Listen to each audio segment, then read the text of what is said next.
Ayun, eto ha, Kaloy. Hindi lang pala mga pasyente ang pumipila sa pagmamahal kay Doc Annalyn ng abot kamay na pangarap ha. Ang haba-haba ng pila. Sinabi mo pa, Miss Lynn, dahil next in line din ang mga lalaking gustong masungkit ang kanyang puso.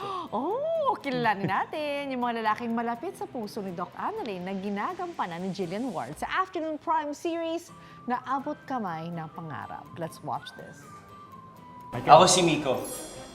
Dating pasyente ni Doktora, ngayon manliligaw niya. Harry, manliligaw din niya. Ako lang pwede manligaw kay Doc Annalyn, ha? Kung pahabaan ng hair daw ang pag-uusapan, lalaban daw dyan si Doc Annalyn ng abot kamay na pangarap. Paano ba naman kasi? Hindi lang isa, hindi dalawa, at hindi tatlo. Kundi 4 na dream boys lang naman ang nag-aagawan sa kanyang puso. Pero kung ikaw si Annalyn, sino ba ang pipiliin mo sa kanila? Ano? Hindi ka makasagot? Para sa mga Team Reagan dyan, mag-ingay! Loyal friend at secret admirer ni Annalyn noon pa man si Reagan, aka the best friend. Regan! Gulat ka ba? This is the new Regan Tibayan ng San Andres movie. Si Reagan ginagampanan ni Jeff Moses. Si Jeff madalas mag-gym, kaya naman maintained ang fit body. Isa rin sa hobby niya ang biking. Very talented din si Jeff na kayang kumanta at sumayaw. Very close din sila ni Jillian off-cam, nakita naman sa kanilang TikTok videos. Si Harry to. No, please don't call security. Kung into bad boy look ang iyong type, sure na Team Harry ka. Si Harry o Rahil Birria in real life Coffee? Hindi ka pa yata kumakain eh. ang isa sa mga lumalaban para sa puso ni Annalyn. Isang Phil-Pakistani si Rahil na isa sa mga sparkada heartthrobs. Let's welcome her na lang. At napanood sa Love is Caught in His Arms.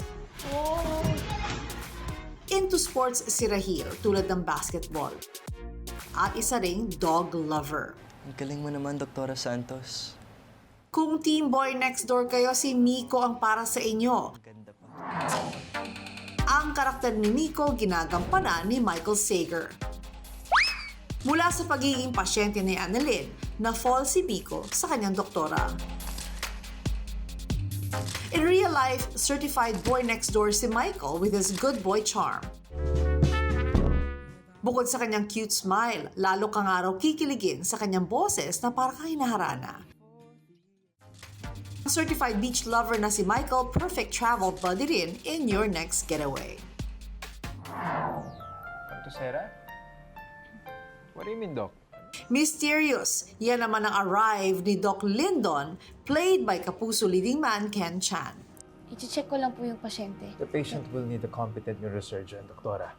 Masungit sa umpisa si Doc Lyndon, pero may malambot na puso naman para kay Annalyn. Kung into mature and serious type ang boto mo, tsak na Team Lyndon ka. Dok, buti tumulong ka. Kahit may age gap, kita pa rin ang chemistry ni na Ken Chan at Jillian. Uy, 150! Pogi, sige na. Isa si Ken sa pinakamagagaling na actor sa GMA na nagmarka sa iba't ibang roles. Kaya naman marami ang natuwa na mapanood siya sa Abot Kamay na Pangarap.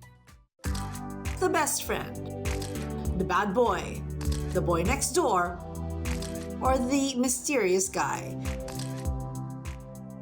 At sino kaya sa kanila ang makakaabot sa puso ni Doc Annalyn? Abangan yan sa Abot Kamay na Pangarap.